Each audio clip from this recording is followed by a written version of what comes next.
থকা সন্মানীয় ব্যক্তিসকললৈ মোৰ অন্তৰৰ শুভেচ্ছা নিবেদন কৰিছোঁ।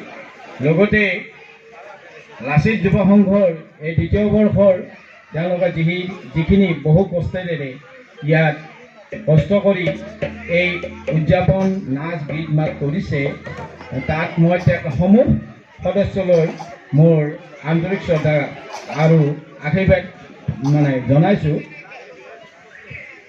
এই গানটি মই আজি 3 দিনমান আগতে নিজে লিখিছোঁ আৰু সুৰ কৰিছোঁ।